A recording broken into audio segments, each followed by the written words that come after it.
La gauche étatiste est tout de même surprenante.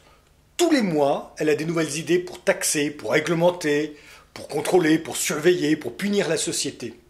Et voilà qu'elle défend les zadistes à Notre-Dame-des-Landes.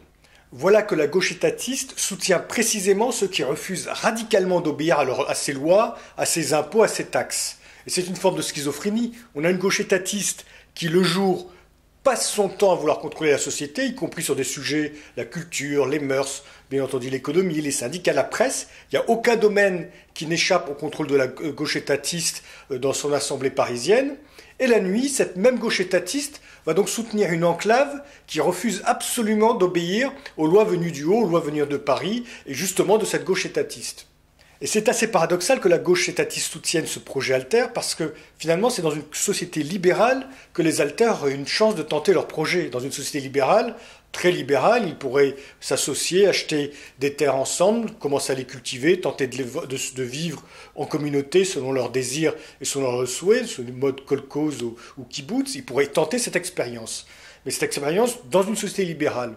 Mais cette expérience serait strictement impossible à tenter dans une société rêvée par la gauche de Benoît Hamon, la gauche étatiste, parce que ces mêmes alters seraient obligés d'abord de se déclarer devant une commission pour savoir s'ils ont le droit de cultiver la terre.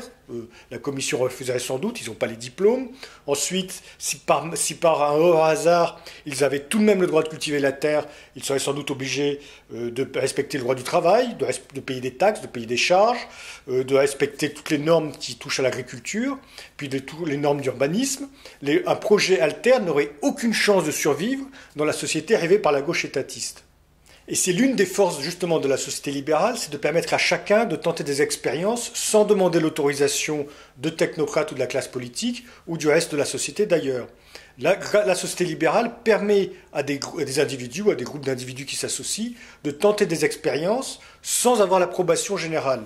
Heureusement, parce que si on attend l'approbation générale ou l'approbation des technocrates ou de la classe politique, on peut souvent attendre longtemps, d'autant que cette classe politique ou ces technocrates ont parfois des intérêts antagonistes avec ce mode de vie ou avec cette expérimentation.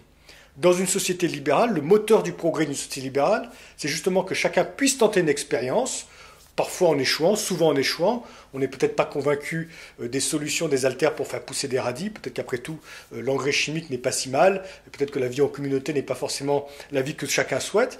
Mais même si cette expérience échoue, ma foi, la société va apprendre quelque chose de cet échec. Et si l'expérience réussit, eh bien, toute la société finira par en bénéficier, puisque rien ne l'empêchera de l'imiter. Quant à Benoît Hamon, il a bien raison d'affirmer qu'on ne peut pas se défendre contre l'État. Il fallait juste bien de se regarder devant un miroir et se demander qui, depuis le début de sa carrière, passe tout son temps à vouloir étendre le périmètre de l'État, ce fameux État contre lequel on ne peut pas se défendre. Quant aux zadistes, c'est un petit peu des libéraux mal finis. Ils semblent avoir une vraie conscience de l'importance de la liberté pour rechercher le bonheur ou pour trouver un nouveau mode de vie.